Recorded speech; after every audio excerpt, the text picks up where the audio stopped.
Hello, welcome to the stream. Some technical difficulties. Every time Nvidia makes an update, it always interferes with the broadcasting software. Give me a second. I want to pin on something, but somehow it won't let me. Give me a second. Trying to post this build guide. Somehow it won't let me pin.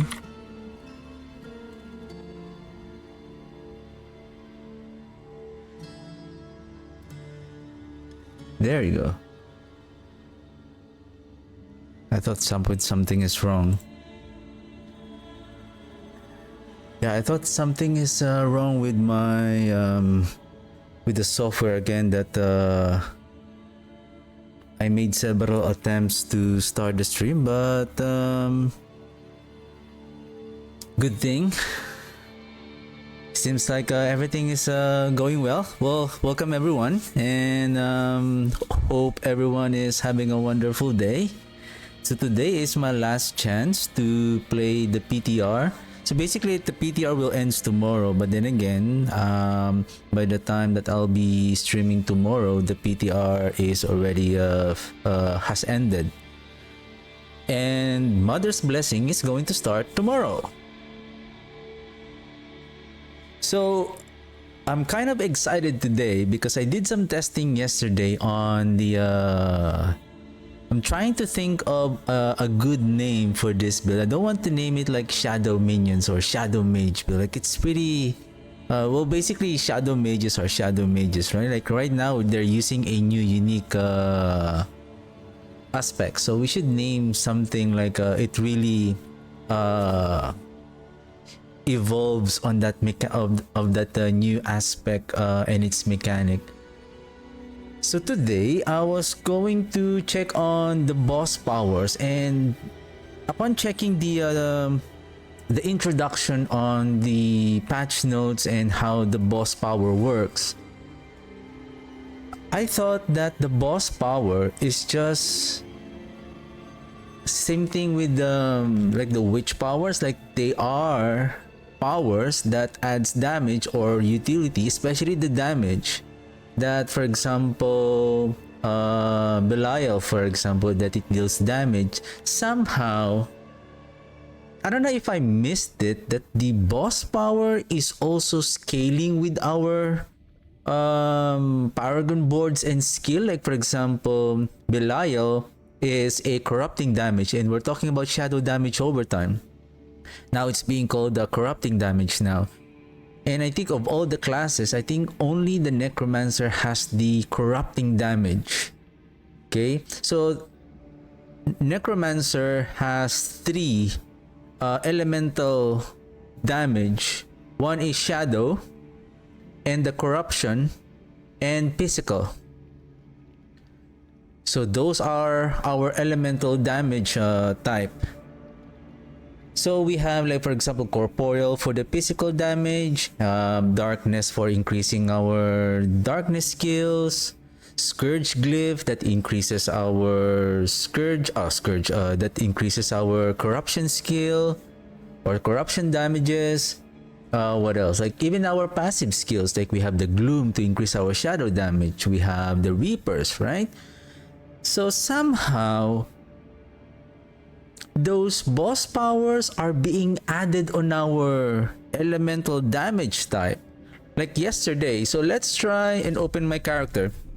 So yesterday I was able to clear pit 70, right? And the boss power that I'm using is the Harbinger of Hatred something. This one. The Harbinger of Hatred's Volley, that it deals 40% increased damage to vulnerable enemies. So I'm not sure whether deals 40% increased damage refers to us, like we are dealing increased damage to vulnerable enemies, or it refers to that this 1,278,988 increases by 40% to the vulnerable enemies. When we are damaging the enemy, we are shooting these fire projectiles on the ground on the enemies. So this is a fire damage. Though, like I said a while ago, if the boss powers are scaling with our damage, and if the boss powers are adding on top of our damage also, so fire damage is not the ideal boss power here. So we need that relates to our build. So in our case, so let's go back with our minions. So with regards to the Shadow Mage build, this aspect of the service and sacrifice build. Now, with regards to our minion, the ultimate damage that we are producing is coming from the explosion from the Ring of Mendeln on the 6th attack. And according to this explosion damage, it is a physical damage. So, are we saying that, okay, before I proceed with the boss power, this is what I have trying to figure out yesterday. So, attack speed 67 and summon attack speed is 33. Let's go to Kyovashad and let's observe together what is the and let's observe the attack speed of the minions. We're not worried about the cult leader because with respect to the cult leader, we can maximize we can cap the 100% attack speed from our affixes and our gear.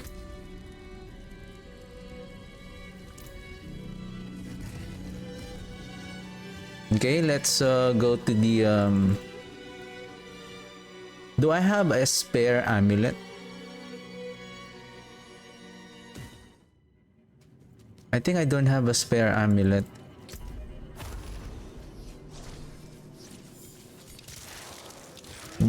I don't have the amulet, but I have some random legendaries here. Can we open?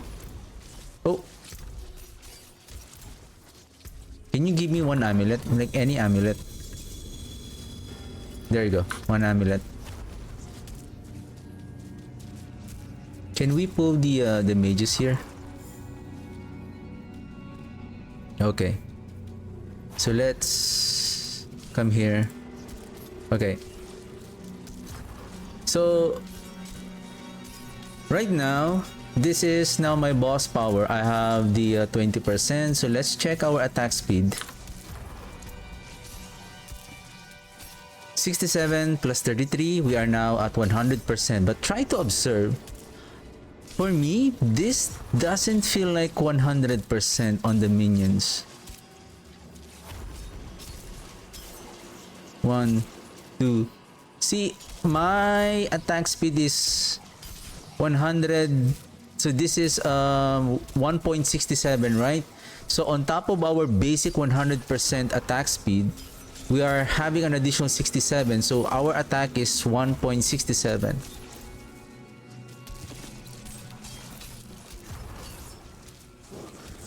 See my attack speed? Look how fast I'm attacking, right? This is 1.67, or let's just say 167 attack speed. Look at how fast I'm casting my skill. This is 167. 167%. Now, our minions is having 100% in total. Now, my question here is, does the attack speed of the minion has only a basic of 100% at this moment? So my 1.67 is not as the same as... So this is what I'm thinking. If the minion has a basic 1 attack per second, right? So now we give them 100% additional. So this is 167%. Why the mages are not attacking this fast? Like 1, 2, 3, 4, 5, 6. Like, see?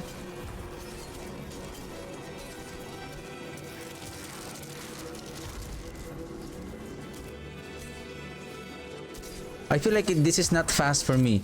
The reason why I'm talking about the speed of our mages, because of the unique power of the Mendeln, that the explosion damage is really the one dealing a lot of damage through the 6 attack of our minions. Now,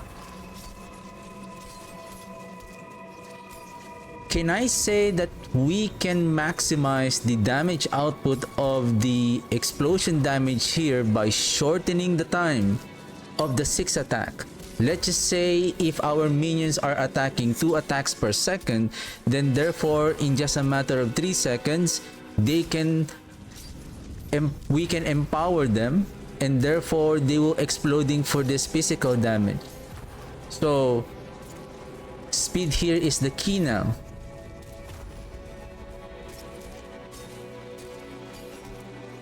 Okay, let's just observe now. Let's go back. Let's temper the amulet. And the temper that I'm gonna place here, and what I'm going to show you is the difference between placing this aspect on our setup and the one I'm referring to is this one. 81% attack speed. Okay, that is 81% attack speed. And take note, the way I understand this attack speed on our minions, the attack speed of the minions is a separate bucket from the attack speed from us, though they still inherit the attack speed from us. So if I understand this correctly, right now I have 67% plus 33. Now if I'm going to wear this adds an additional 81 here. So basically this is already overcapped by 100%, and then plus 67. Now they are the same as me attacking like this. 1, 2, 3, 4, 5, 6, 7, 8. Like that. That's that fast, right? Like this one. 1, 1, 2, 1, 2, 3, 4, 5. The double cast is the chance. Oh no, we don't have the double chance now, because it's on the legendary weapon. So we don't have the chance to cast twice. 1, 2. But sometimes I see like they're attacking twice. Or is it because of this one? Fires additional firebolt every 3 seconds. But the firebolt is just appears every time on their third attack. Like 1, 1, 2, 3 double. 1, 2, 3 double. But sometimes they're attacking like 1, 2. Now, this one, Frenzied Dead.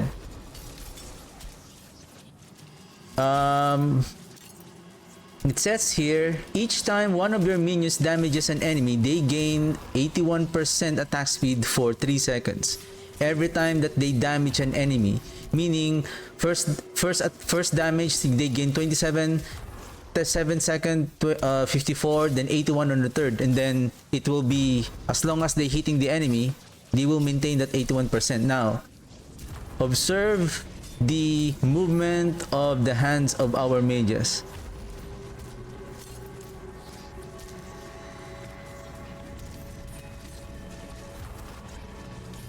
Did you see the difference? And take note, we are losing an additional 6 mage warriors times 6 minions. Sorry, 6 warriors times 3% from the Kalan's edict. This adds an additional 18%, but I believe we are already overcapped, right?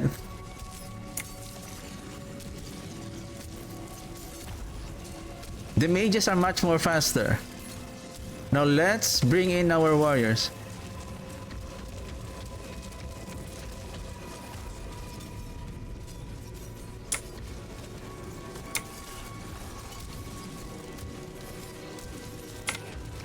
Look at how fast our mages are attacking right now.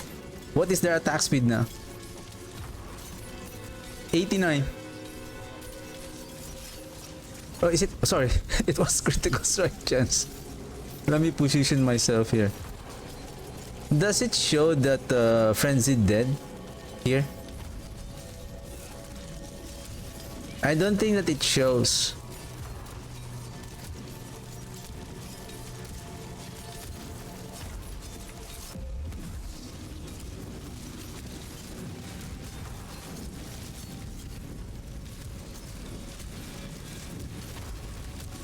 So now you see the damage of our mages now, right? Like they are, the more that they attack fast, the more that we can let them explode to reach that 6 attack. Now that we have, so if this is the key,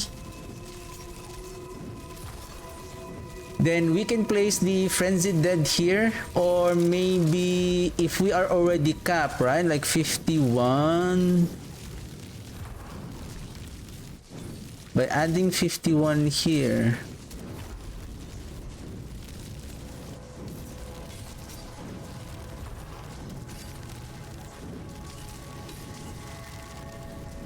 let's do 1-2 trial. One is, I believe I have tested this yesterday. I think the speed here is much more better compared to... Okay, there's one more that I want to show. Yesterday, I was having fun on playing the Lilith, right? And as I have explained a while ago, somehow the boss powers are scaling with our damages. And again, physical damage here is the explosion here is physical damage. Now, this one, of all of the legendary boss power here, this is fire, this is dealing damage enemy, this is just damage every 0.5 seconds. I believe this is not corruption, this is just a damage over time. This one is still, what is this one? Burns enemy, so this is still fire, isn't it? Then this one, physical damage and corrupt. This is, see, this is very clear that corrupts enemy for damage over 3 seconds. So this is a corruption damage. Now, if this one, let's go to Serigar.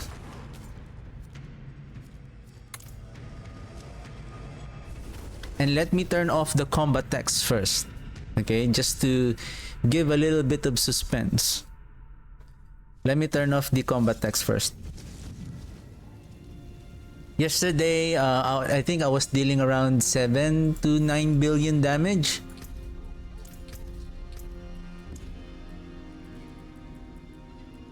Okay, let's turn this off first. We need to drink some potion because we need some armor.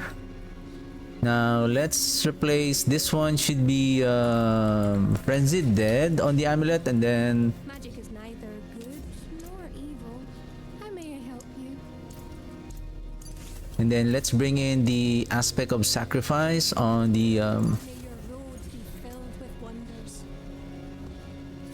on the ring. Okay, we're good to go.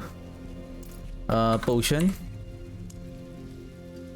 So, attack speed. Before I start playing, so remember, Lilith's here. So this is max rank now. So this Lilith is a physical damage, and this is almost close to 1 million damage. Okay. We still need this one for the 150% increased damage on our summons. And then this one, the avarice of explosive ore. The modifier, it says here, activating your main boss power, which is, it's not hard to do when you cast a skill. So we are any skill that, even the Ray Skeleton, that is still a skill, so that will proc the Lilith's Wind of Hate. Activating your main boss power spends all your primary resource to increase its damage by 3.4%. per resource spent. Right now I have 136. So 3.4 times 136, that is approximately 3.4 times 136. So that is 462% multiplier damage. That means this damage will be scaled by 5.62. Okay? And it doesn't end there. The second statement says enemies take increased damage from Wind of Hate each time it hits them, up to 300%. So this 300% will increase that physical damage.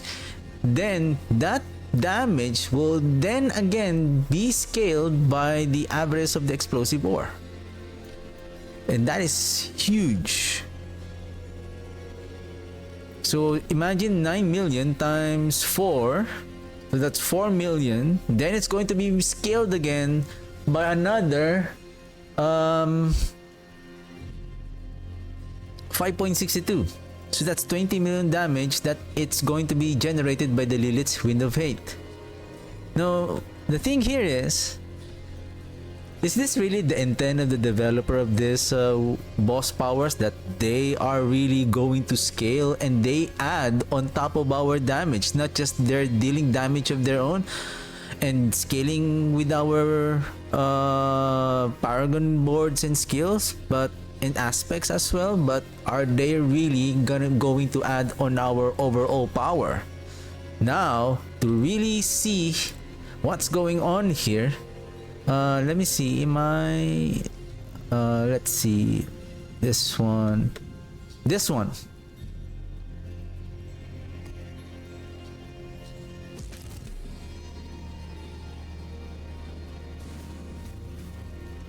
So this one is increase in critical.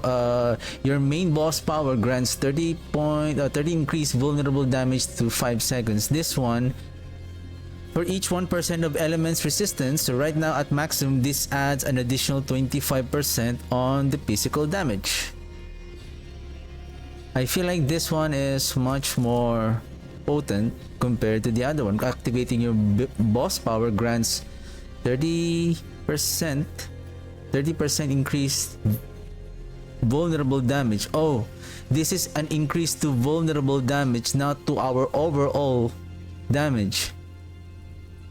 So I think this one is much more better because it is directly increasing the physical damage. And take note, this one is going to scale not just the physical damage of the Lilith's Winds of Hate, it will also scale our physical damage from the Ring of Mendeln. Now, to show this in action, I turned off the combat text and just observe how we are going to delete the health of our enemies. So first thing first, let's drink the potion. So I'm using attack speed instead of life because this is already the mythic setup. I don't need the elixir of fortitude. All I need is the advantage for more attack speed. Armor, I believe we're still okay. Why I'm only having 955? I remember it was already close, right?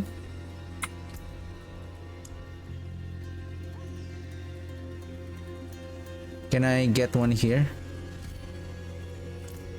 Because I'm afraid that I'll always keep on dying because of that very small margin of not capping the armor. So right now I'm 62, this is 95, and then this one we will be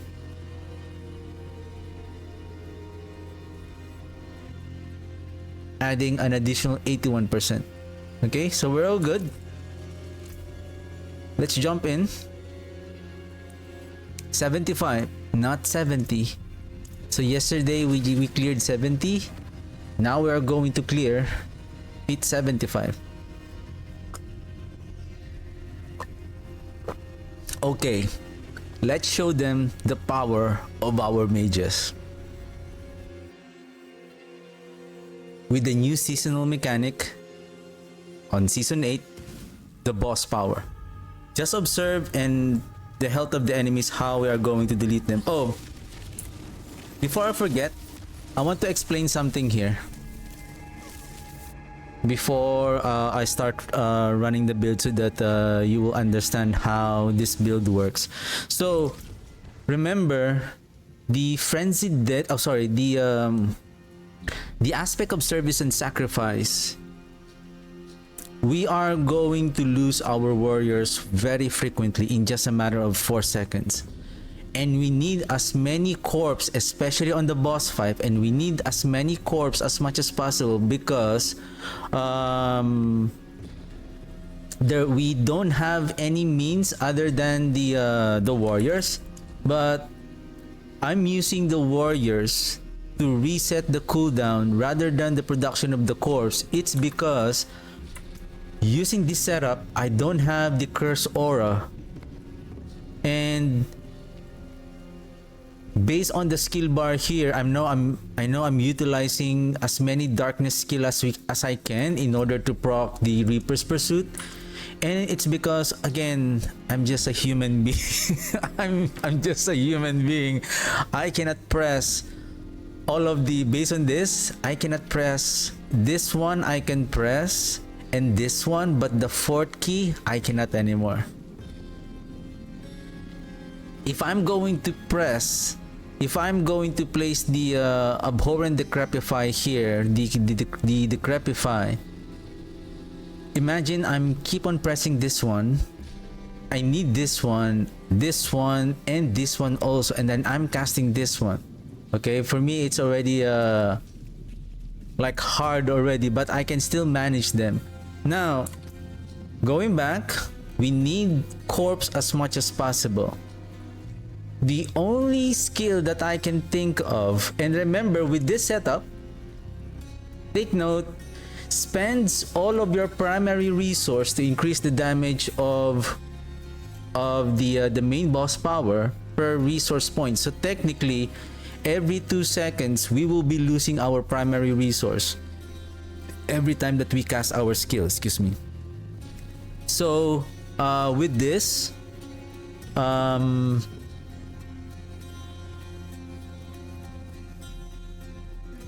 I cannot use the Blight anymore for that 20% damage and the production of the corpse through proccing the hewed flesh. Now, if I'm always losing my essence, then decompose, because this one is a generator, not a resource spender. Therefore, during tough fight, especially on the boss fight, I don't have to worry about not being able to cast my Blight, because this one doesn't even require an essence, because this is a generator. Plus, decompose, every 1 second it will produce a corpse with a lucky hit chance of 56. Therefore, every 2 seconds there's a high chance that it will produce another corpse through proccing the hewed flesh. Therefore, every 2 seconds approximately we can get 3 corpse right away. Take note, 2 seconds, 3 corpse. 3 seconds, approximately we have 5 corpse or up to 4 corpse. And the reason why I'm mentioning that, it's because after 4 seconds, all of our warriors or whoever warriors have already reached the expiration of 4 seconds or who stayed alive for 4 seconds, it will die after that. If we don't have many corpse, we will not be able to cast the corpse tendrils in order to hit the enemy, in order for them to take that an additional critical strike damage. Okay, so this setup is already ideal. Decompose to generate the corpse, to apply darkness as well, and then from time to time I'm just casting the Blight during tough fight. If I know I have already grouped up all of the enemies, then I'm casting the Blight in order for us to take that additional 20% damage to enemies. Okay,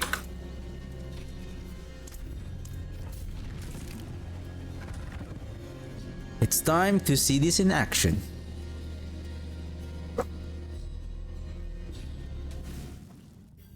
Nice, this is a good map.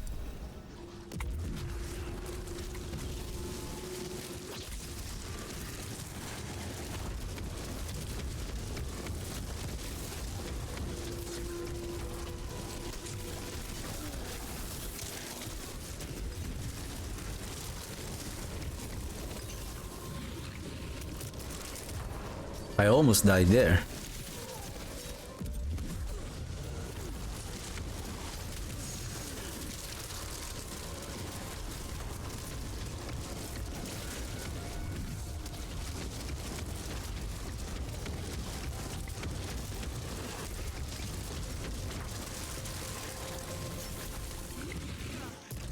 Is this frenzy dead already?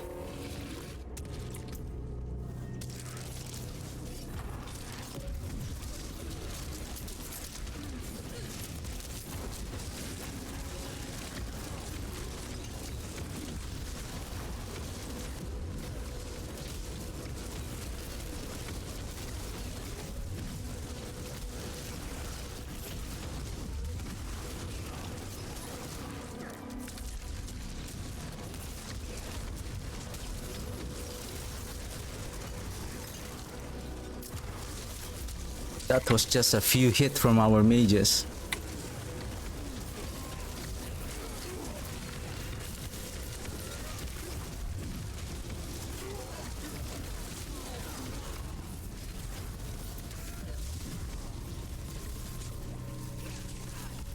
Ow.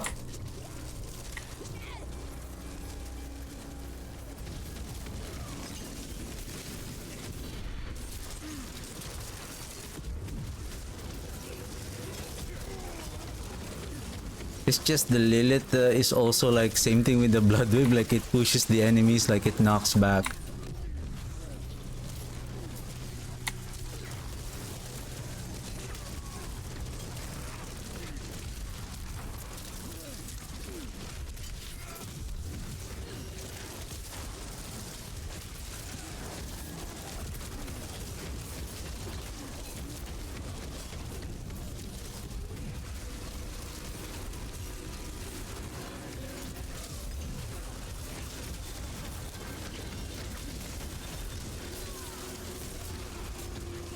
Deleted.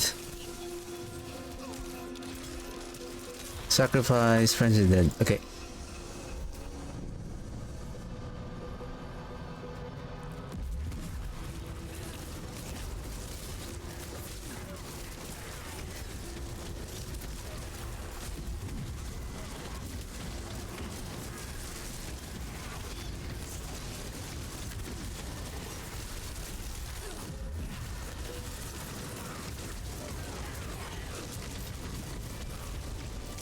Dead.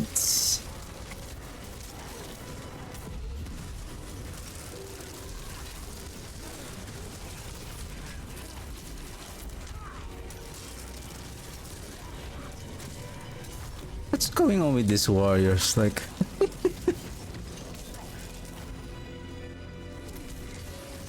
since we are on the second floor now, let me turn on the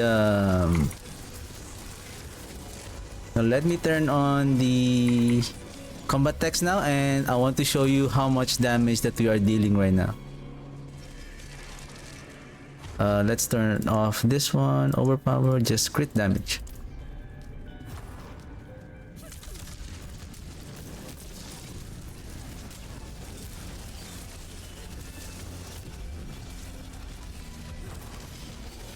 And again, no shrines.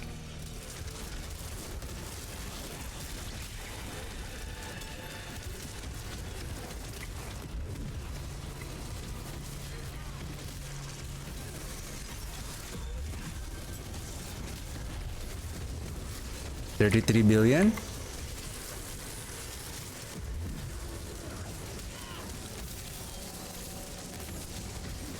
$49. Did you see that damage? Like seven times the damage that we were dealing yesterday.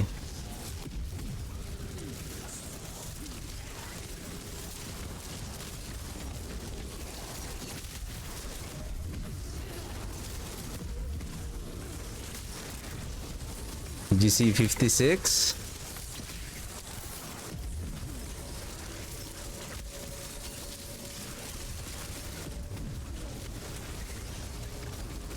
It's hard for me to focus on looking at the damage because I'm focused on the game, but if you are just watching, just feel free to observe how much damage that we are dealing so far.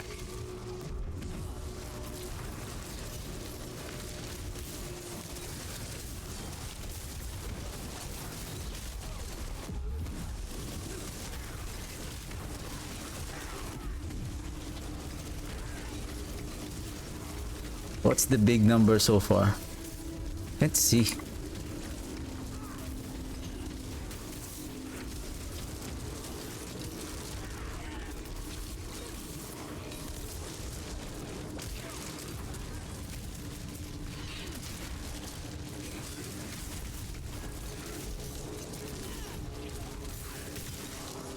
Let's go, let's go, let's go.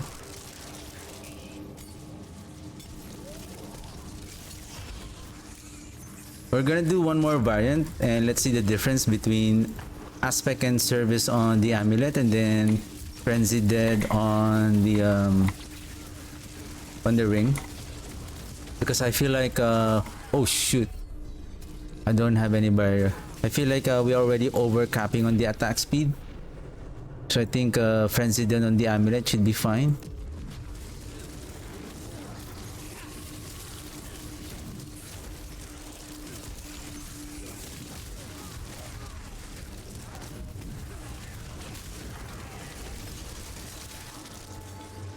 You do that again.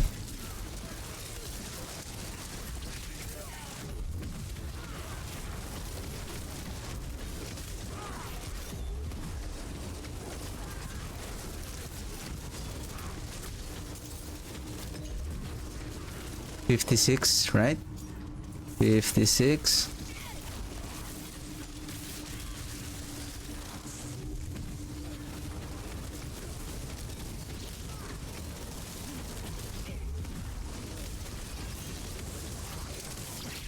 Or is it 53? There's 69.5 billion damage.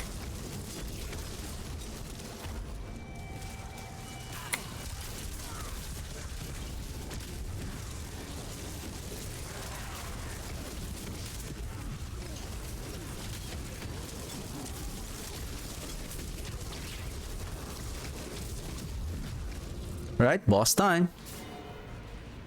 And take note, I don't have the Abhorrent Decrepify. But watch closely the cooldown of our Soul Rift. Oh shoot, what was that?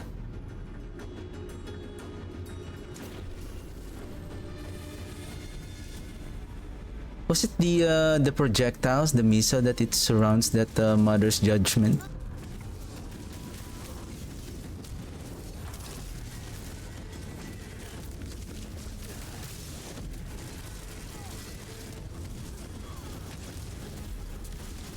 Whoa!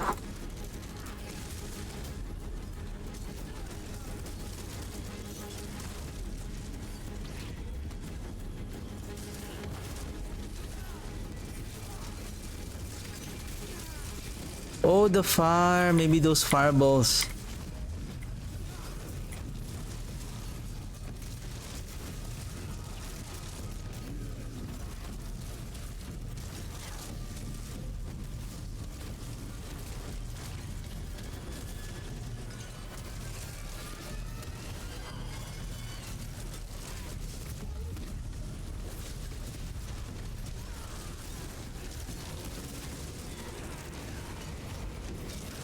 Where are you going?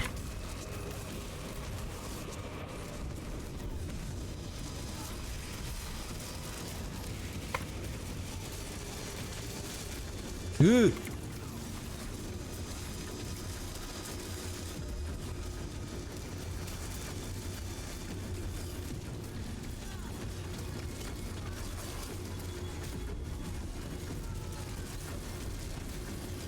We need to keep on casting the we need to keep casting the corpse tendrils in order to for that our enemies to take more critical strike damage. So take note, I'm not using the Abhorrent Decrepify, so we don't have any means to reduce the cooldown of the our skill that is on cooldown, especially the Soul Rift. And the reason why we are still efficient on reducing the cooldown of the Soul Rift is because of the AotD. Especially when the enemy is now his health, its health is already below 80%, so that is non-healthy enemies when their health is 80% below. So this AotD is going to proc more efficiently. So let's do one more.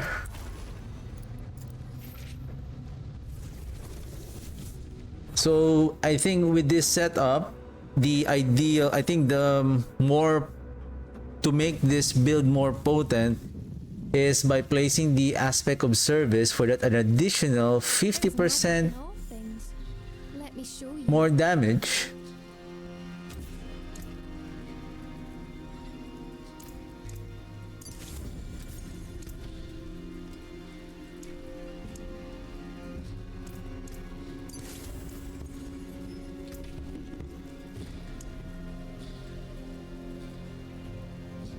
Element.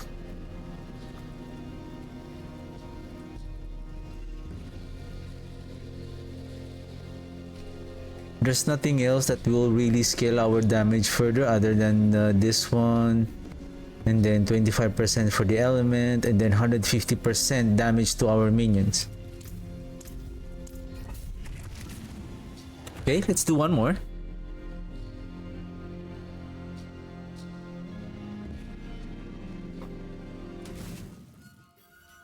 Oh, this is a good map. This is a good map.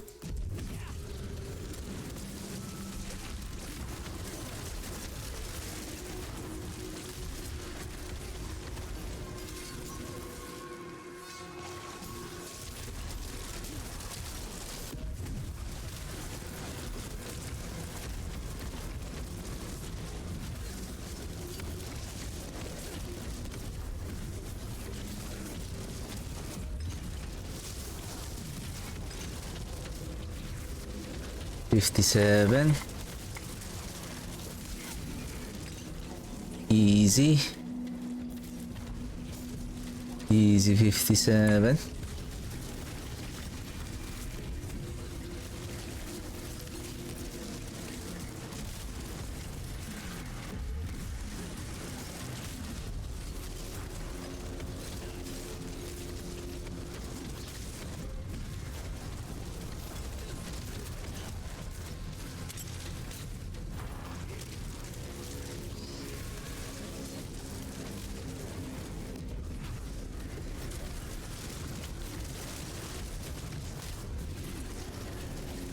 Wow, they are deleted from that simultaneous explosion of the 5 mages.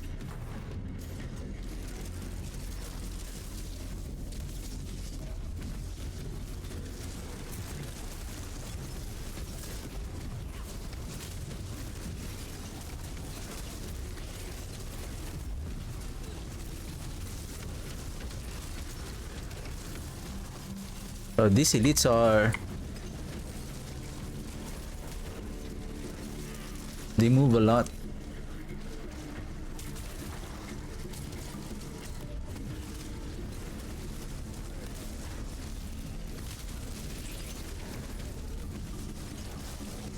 Are they gone? I can see the life of the... because there's so many combat texts that are showing on the screen.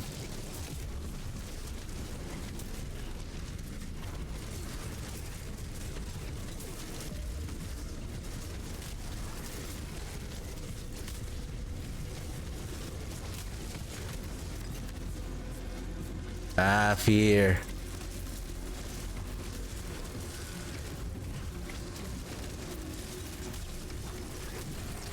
Boom. How much damage is that? Like, it almost like deleted 50% of their life.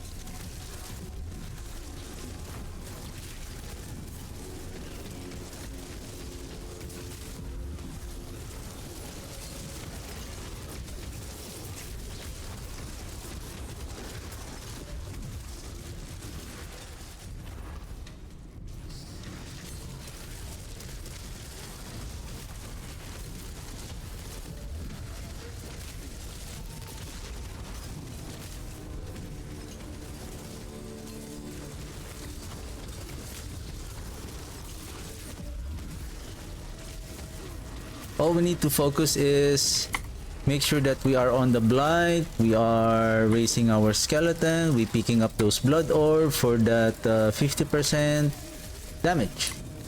Hey, hey, hey, hey!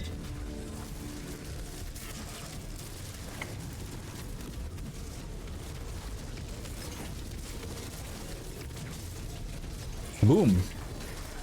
I really don't know how much damage is that. Take note, we are already 50, almost 75% cleared on the pit in 4 minutes.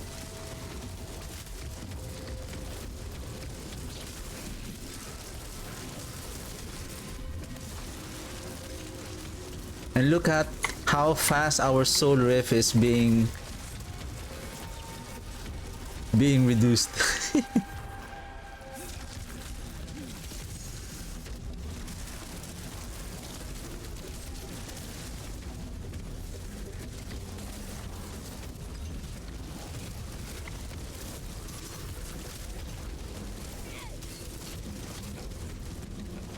Still not dead?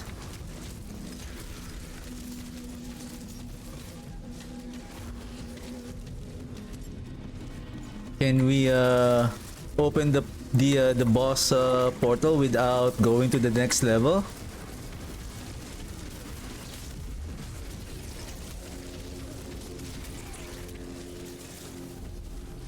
Six minutes, 5 minutes approximately.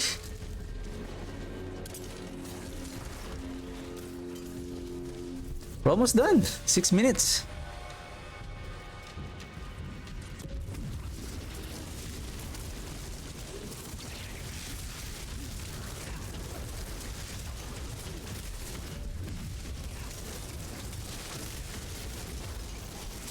And take note also on the I know it doesn't deal that much damage, but still it adds that additional damage to our enemies. The physical explosion. Okay, how fast can we kill this boss? Okay, good thing. Same boss, same boss.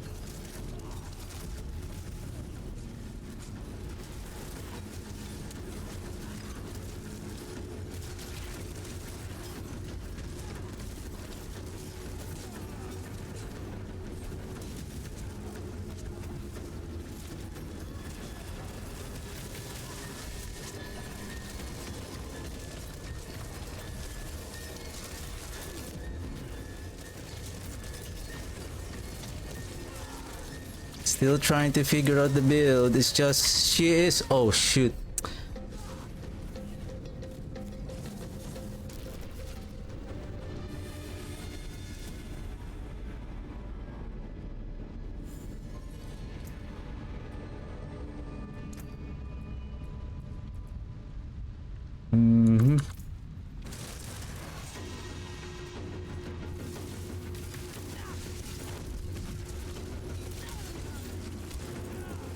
Let's produce the corpse first.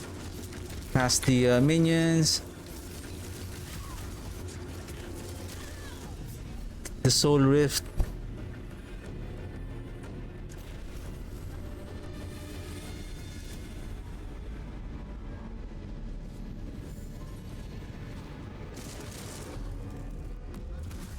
This is one of the one of the boss that I hate. It deals a lot of damage.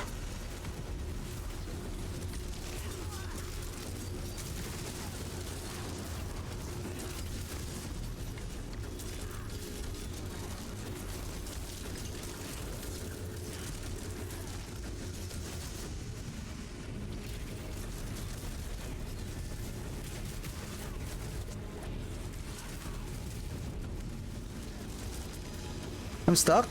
What the heck?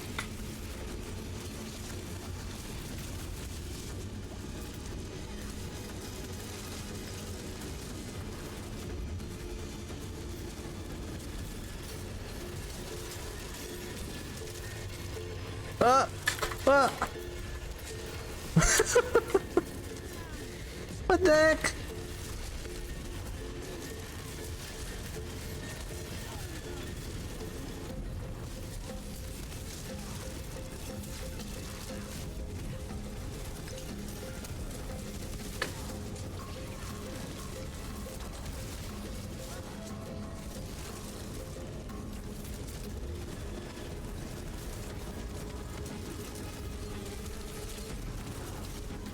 I wonder which one is faster, the other one or this one? So the only problem with this build is I already sent a feedback yesterday. So the reason why I'm going back and forth and with regards to the Soul Rift, okay, before I discuss this one, with regards to the Soul Rift,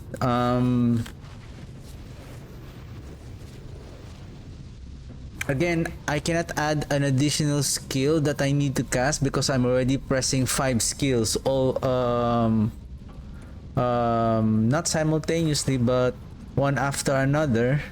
Like I'm pressing this one, I'm also pressing this one to produce the corpse.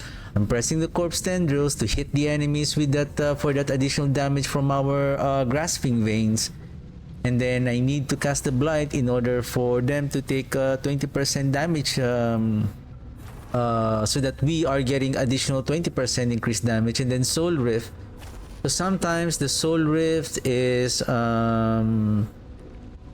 sometimes we are still losing, even though I believe on the first hit on the boss, because if the problem with our Soul Rift during the initial fight, because the condition of AotD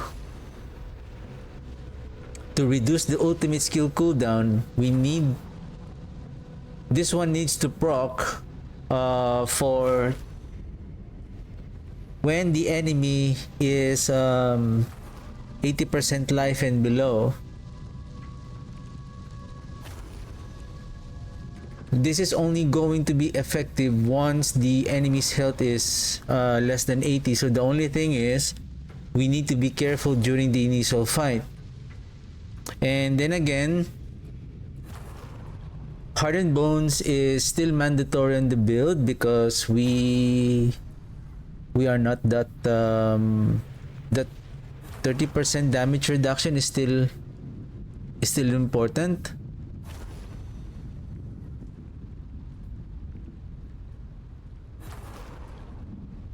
And basically 54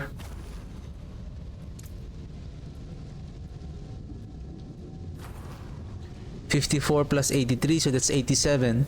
So we are just close to 17% to max out our summoning speed.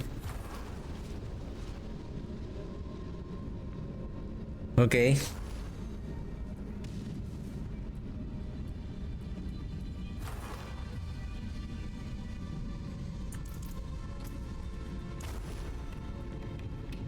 I feel like this is important.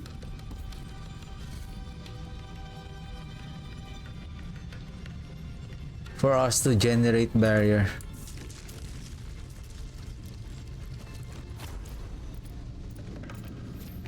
Can we do one more?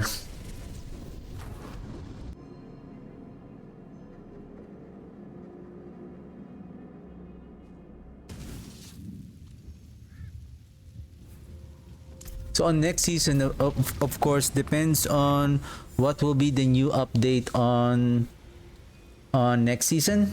Whether are they gonna keep it this way, like how the boss powers are working with on this season.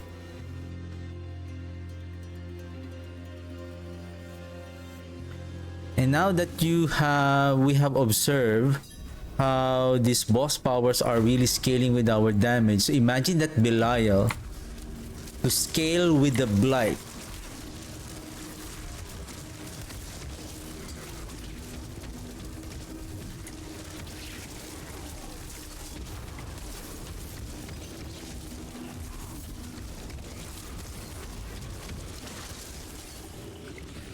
Imagine the Blight build having an additional millions of damage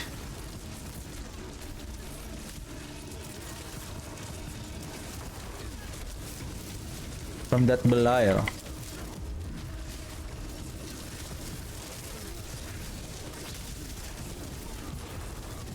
Whoa.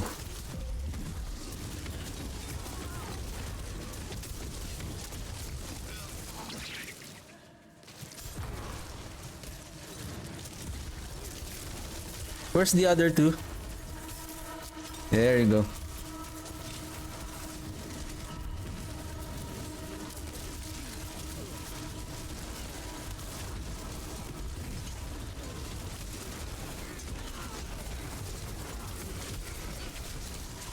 Okay, let's move.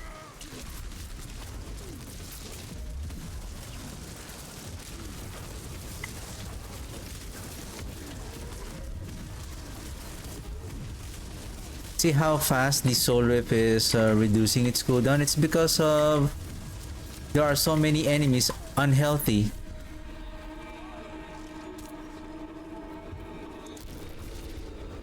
What killed me there?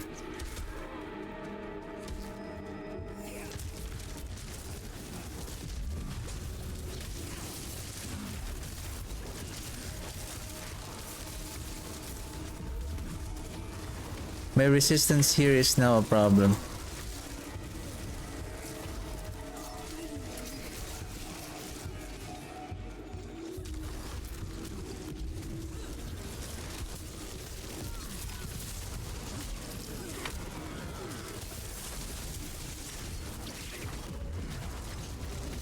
Resistances. Boom.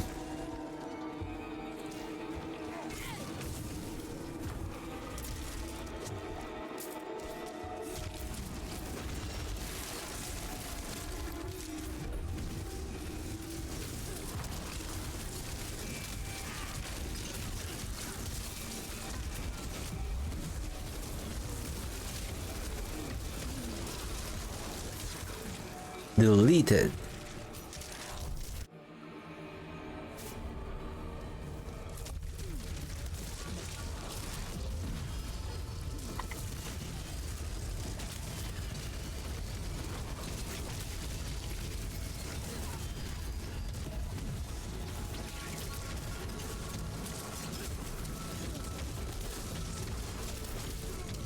Oh, that's why there's 2 DRs.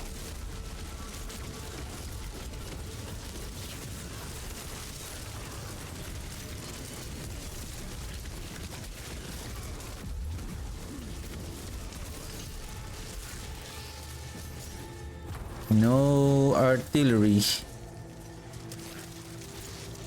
We're gonna show them the raw power of our shadow mages.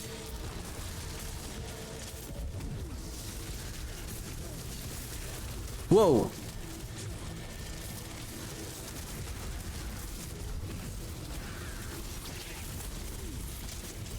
What the heck?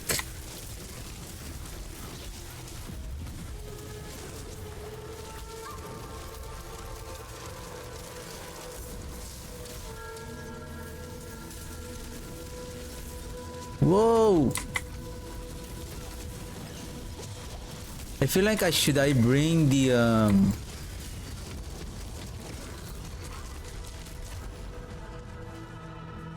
what's that, the blackmailer's sabotage?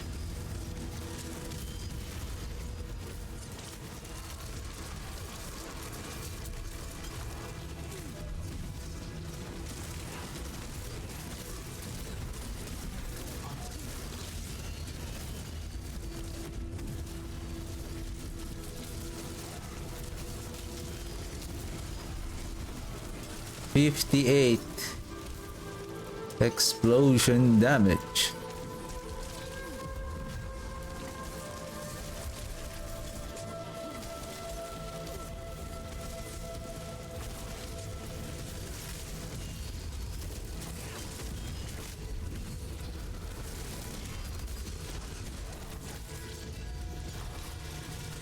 Kaboom!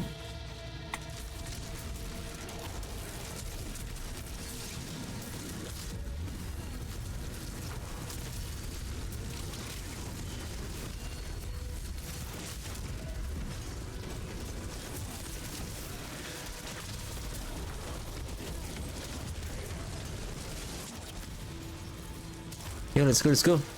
It's getting late, it's getting late.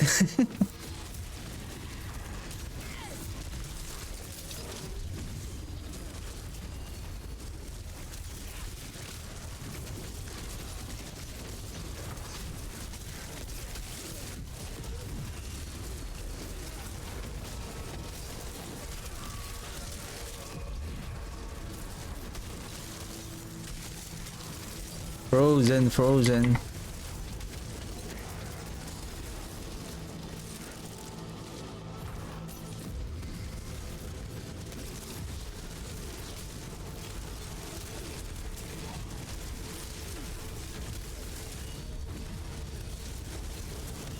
Kill the DR.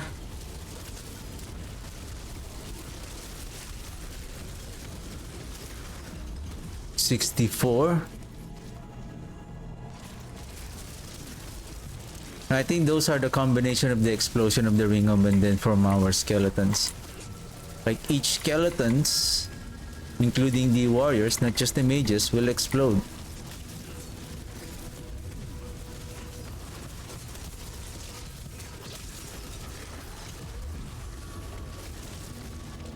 Alright. Who's this boss?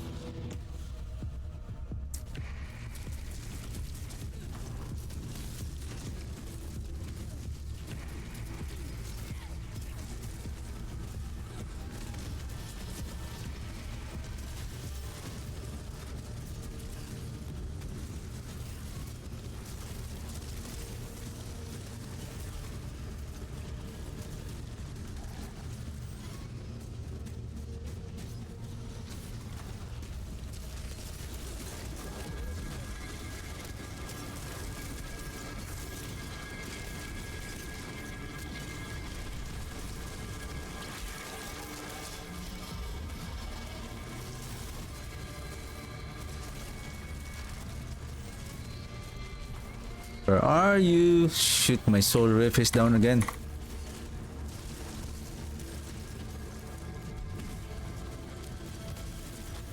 Boom. Who else that are hard to kill? Mother's Judgment.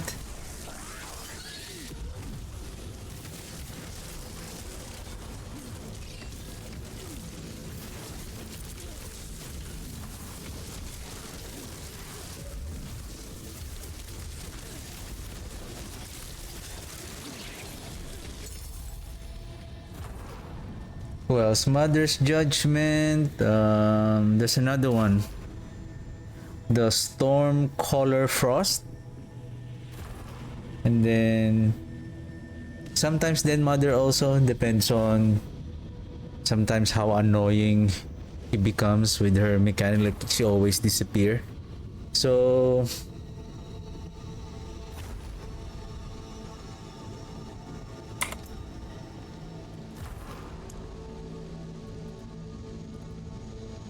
with regards to reduction of our killing an enemy with our boss, with our main boss, basically, especially on the boss fight, we're not really killing an enemy.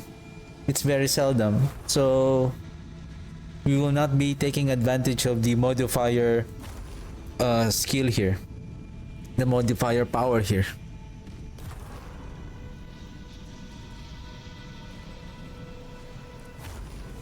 Dodge. Activating your main boss power grants you an increased dodge. Dodge, dodge, dodge.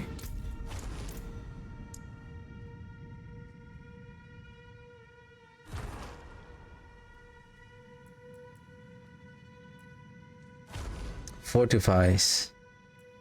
You have 8% increased damage. Successful dodges restore 25% of your maximum life.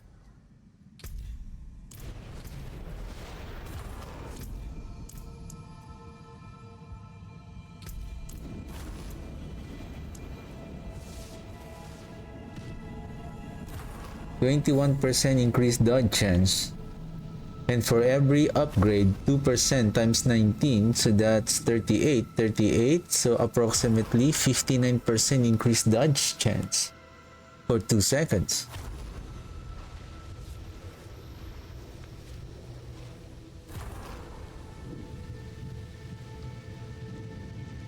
If only that is generating the barrier. The only one that this one, whenever you gain fortify, which is not that hard, especially with our decompose, we can generate the barrier. But the thing is,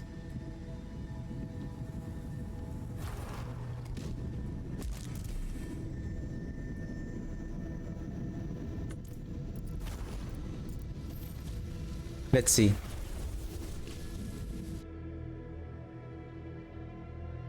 Because the problem here, especially when the soul rift is down,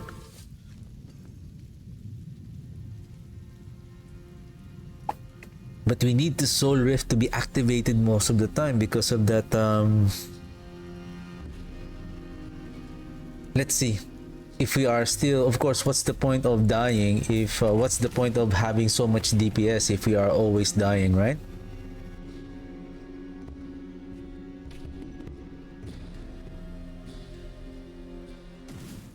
At least we can face tank most of the damage of the enemies.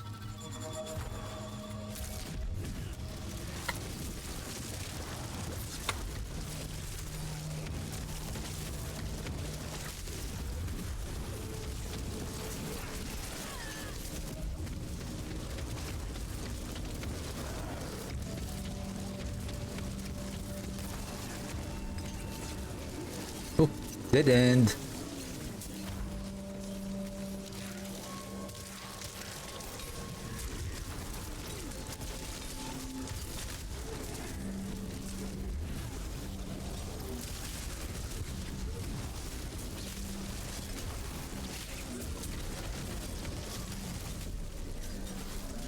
Damage is still good though.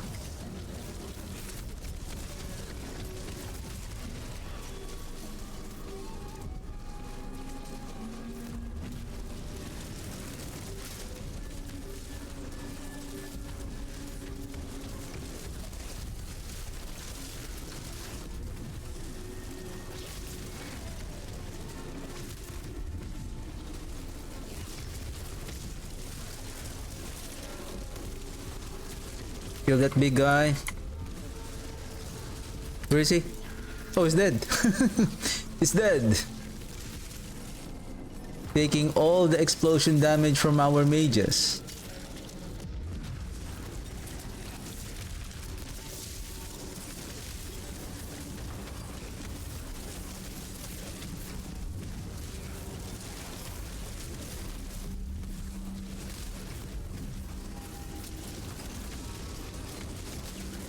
Every time that we gain fortify, we gain 58% barrier. And by casting the decompose, every second we are gaining 58% barrier.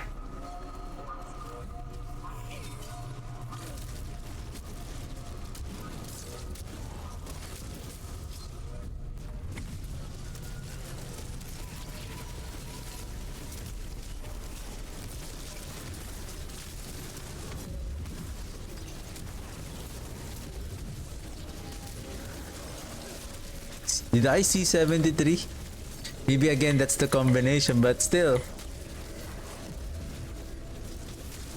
When all of their damage are combined, when all of that explosion are going to explode at the same time, then that is going to be huge.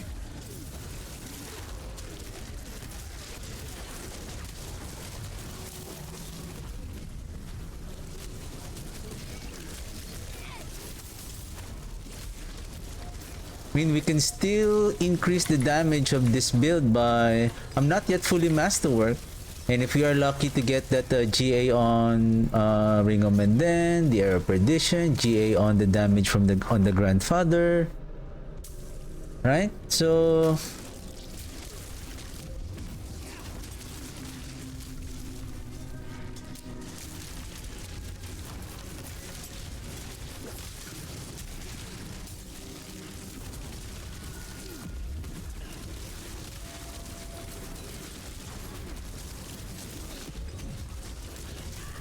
Ooh.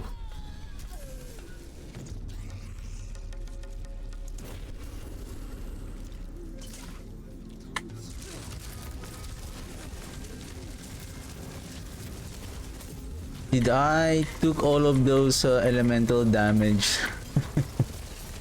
Like the mortars and then the frost bomb all together, probably.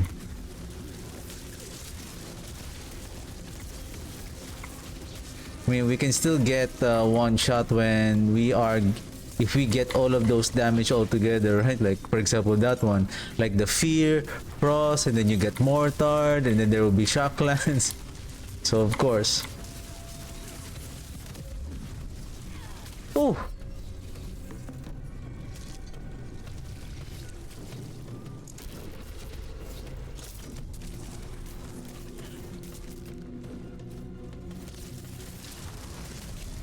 That was very rude, sir. That is very rude.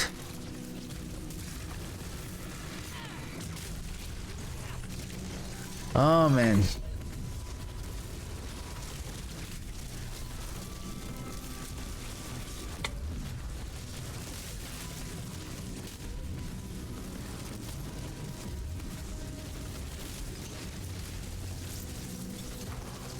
You cannot hide from the explosion, sir.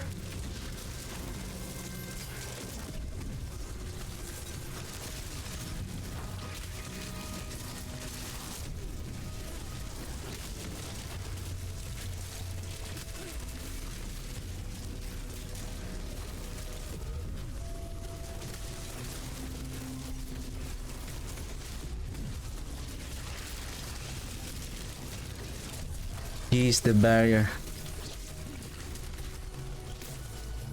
Barrier. Suppressor. Hey! Chocolate!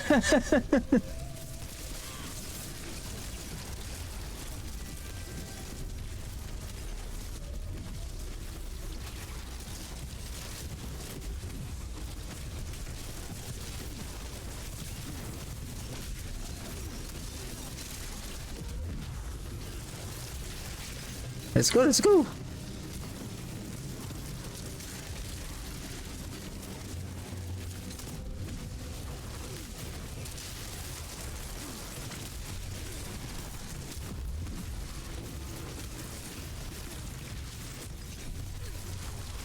Those are very dangerous poison explosion you got there, sir. 72. Nice.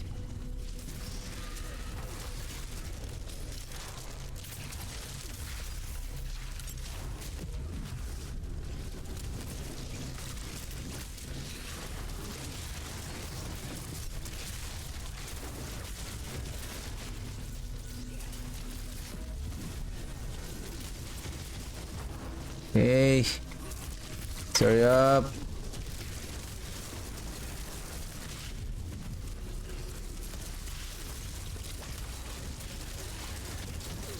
Poison. Go up.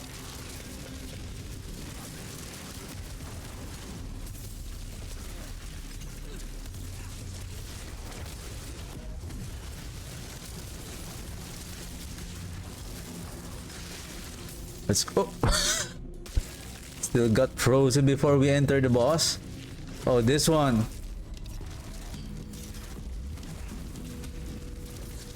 The reason why I pulled those mages from the top because it will spawn those ads at the bottom. And most of the time with this boss,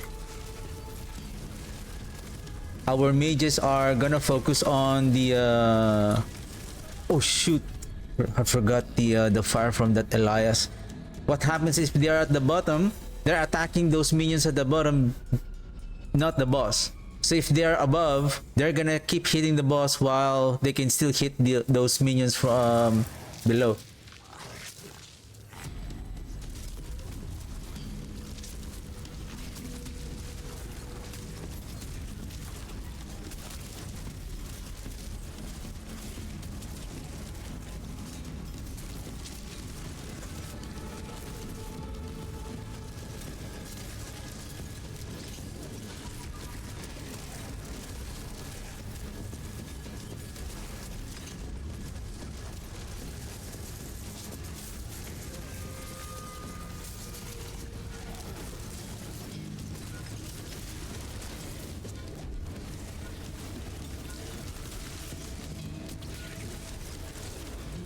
We still need to be careful with those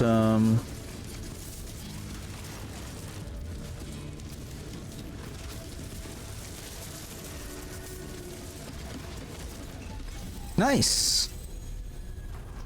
Good job. I mean, we're still fragile. Well, that is because of our silly resistances here. We're still missing a lot. And because of the armor. Armor. We already have the armor here. Oh, speaking of resistance, for the chest, we can go with the intelligence, life, or life, armor, and then resistances.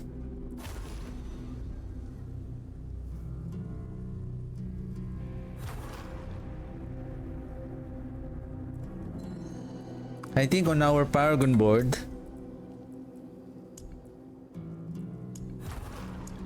we have all the resistances here.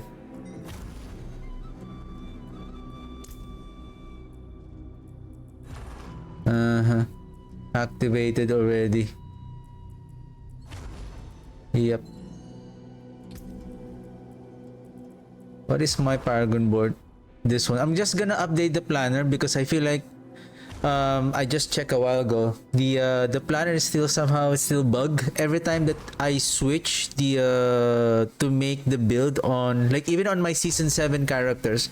When I switch to the season 8, for example season 7, right, like those Blood Spear and then the Army of the Dead, when I switch to season 8, they got stuck. They cannot switch anymore. So Dead Racer, Essence, Eliminator. Now, speaking of Eliminator, which one is better? Eliminator or Exploit? 1872.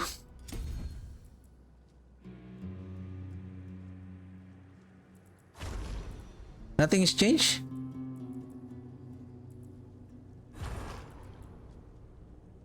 Oh, sorry. That is Mage. Exploit is in dexterity.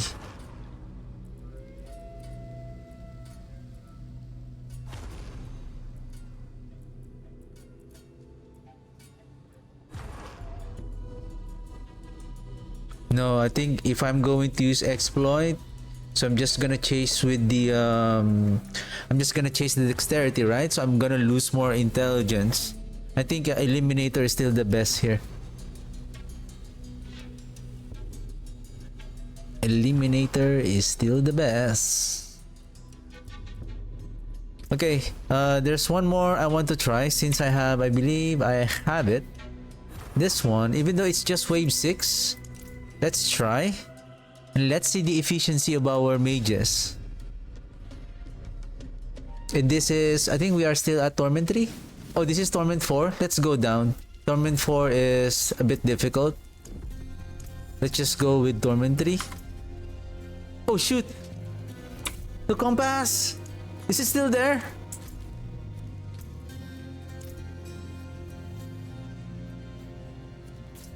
It's gone.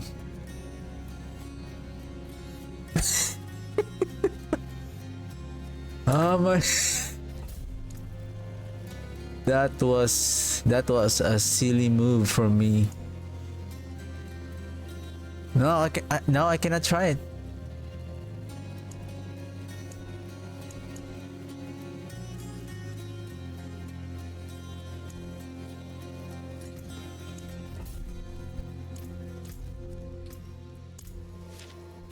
Man,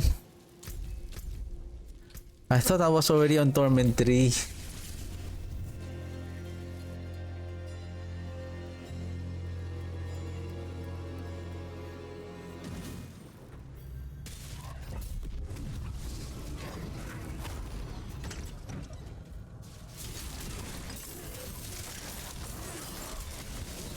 Well, hey, what the heck? The decompose got stuck?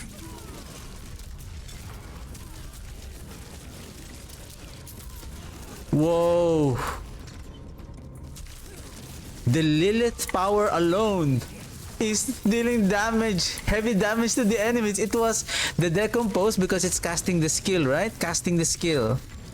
Therefore, it procs the Lilith's Wind of Hate. That spike. This one. The blue spikes. This one.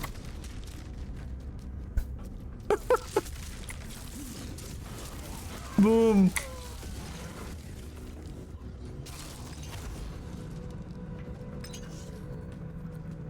Then all I need is a much more better skill, probably not decompose for a while, or that's okay. Because we are stopping. See, we're stopping.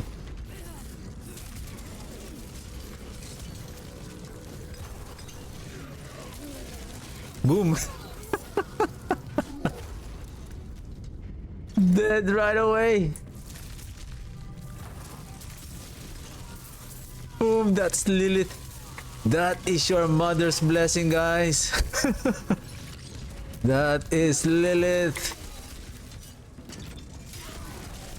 By the power of 3, they come.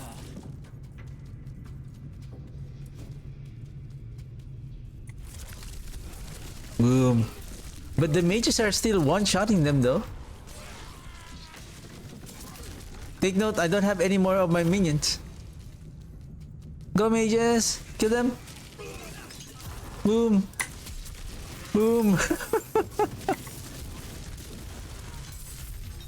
I mean, if this is the case, I think I don't need to test the infernal hordes, or all I need when I do the infernal hordes, I don't need the decompose. I'm not going to use a decompose, but rather than probably say a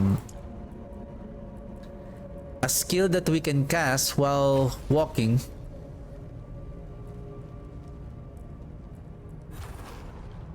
For example, which one is efficient? That one?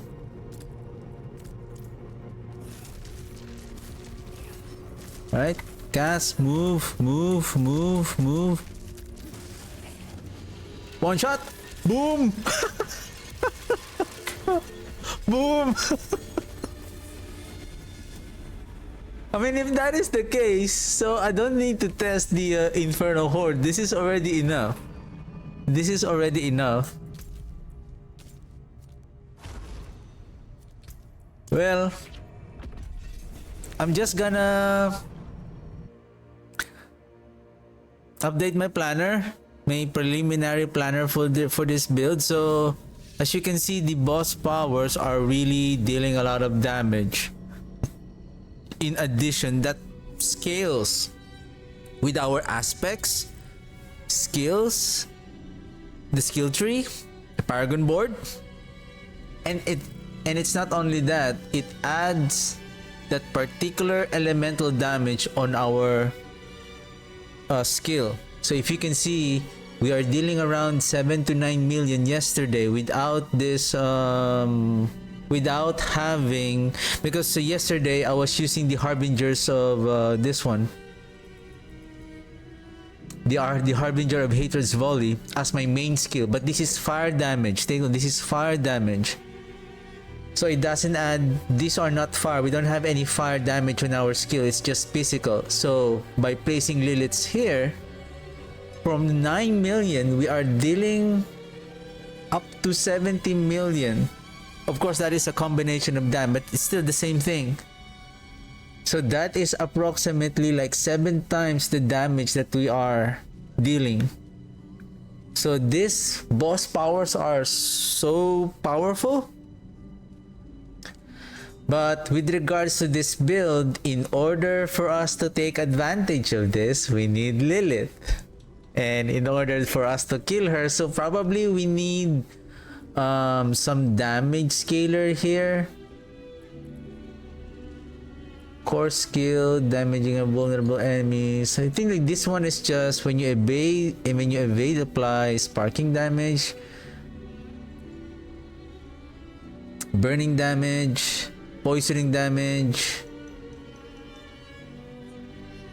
maybe to Rust Rage also that we can use, we become unstoppable. Nothing. It's just sparking, burning. Nothing that most of the elemental damage from our build is like on other classes as well. So in order to really full this one, we can get this from playing the apparition incursion event. We can get this blackmailers, beastmaster, but probably we're gonna focus on leveling first to 60, and then we can now take advantage of it again with the world bosses. Speaking of the world bosses, if there's any chance on the normal level that we can take advantage on killing the world boss, at least we can get this one. Like, this is huge, right? Like 400% poisoning. I think even though this is poison, it doesn't scale with us. At least we have an additional damage on our boss power. Maybe we can do penitent right away so that we can level up more faster. But then again, we need to equip our minions with the reanimation and what else? Probably can also use the army of the dead, and then use the we will unlock the faceless shrine to unlock that unyielding commander, so that for very tough fight, then we can activate the boost our minions. Artificer's stone.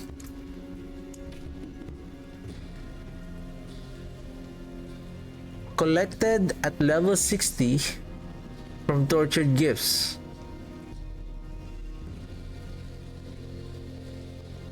So this one is not going to be unlocked or can be acquired. So meaning we cannot do the artificer pit, even though it is ready at normal, because we need the mats, and the mats is it's only available at level 60.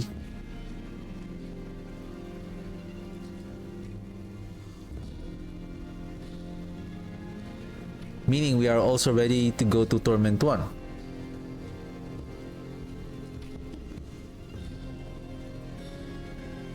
See, take note, this is not yet Masterwork to 2. Masterwork to rank 8 even. And the Hellbent Commander here is still +1. And we don't have a Hellbent Commander here. This one is just GA. And imagine if the physical damage, the flat damage on the physical damage here is much more important than the GA affixes. If you get a max, even though there's no GA, or the GA is just on the intelligence, not the mastery, this is still gonna be powerful. So the higher the flat damage explosion, it's much more better. So, well, probably I'm gonna test the Bloodlands when it's live on before I end the stream. Let's take a look. After casting Bloodlands, your next Bloodlands is guaranteed to overpower. If Bloodland hits a lance enemy, it deals increased damage and applies the lance effect to another surrounding enemies.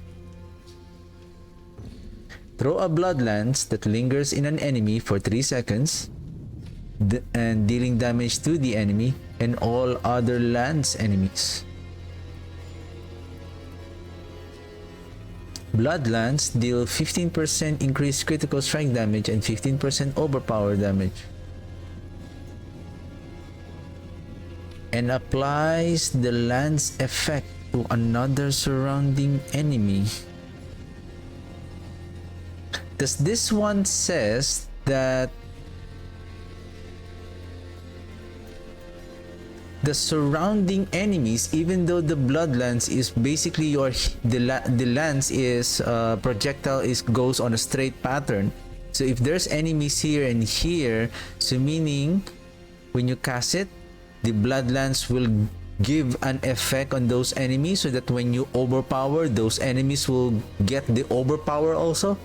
Is that how it works? Like, because they are now getting the effect of this Bloodlance that lingers the enemies, because I believe that's the effect. It lingers on the enemies, so those surrounding enemies, even though they're not being hit, like for example the Gorquills, right?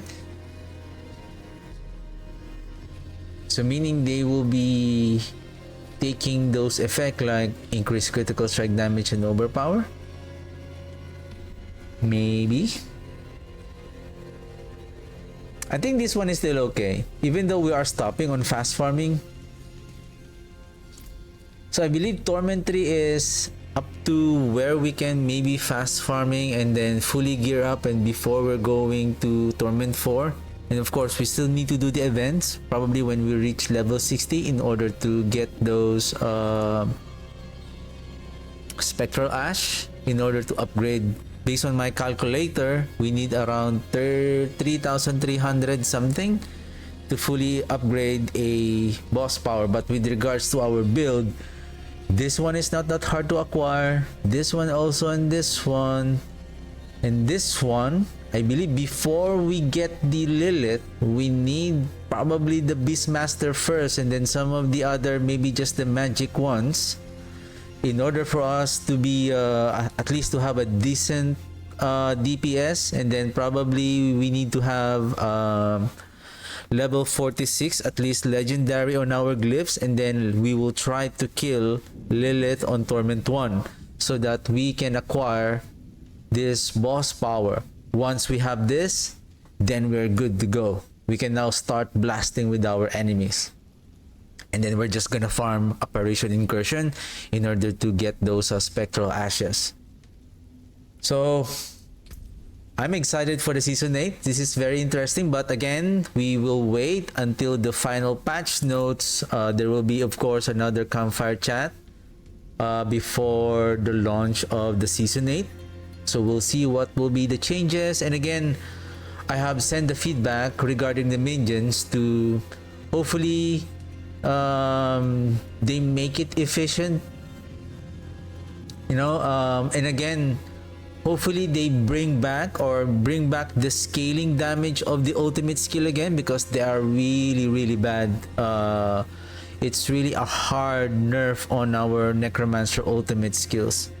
Well, oh, by the way, so tomorrow, since I'll be back playing on the season 7, so I'm going to start playing the Blood Surge build. One of my favorite skill for the necromancer besides the minions. At least, you know, what I'm happy about is just not right now on season 8 we don't have always having a golem all the time with regards to the minion build. Now the mages are it's now their time to shine with regards to having a minion build. Now it's a different, now it's the mages will become more powerful. I mean, without the boss powers, they're hitting already like 4, 5, 6, 7 billions of damage, so that is still good, right?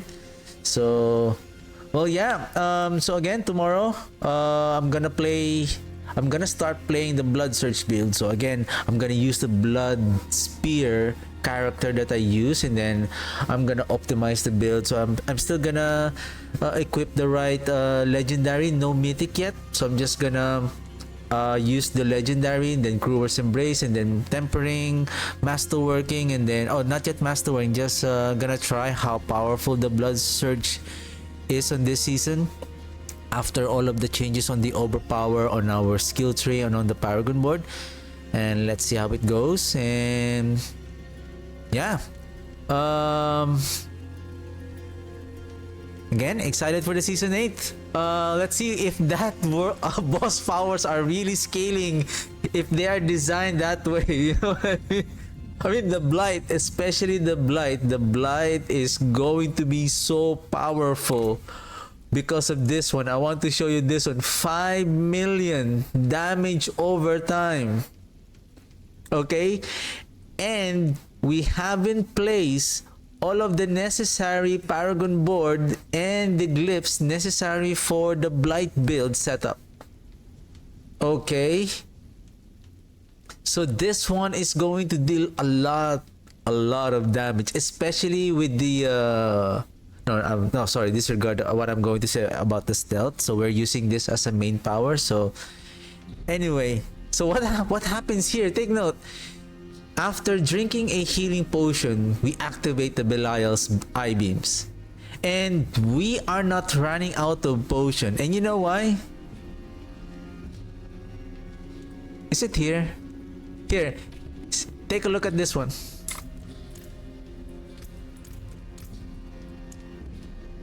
So basically, our skill that we are using is potion. It's potion. Every 30 souls consumes every 30 souls consumed refills one of your healing potions.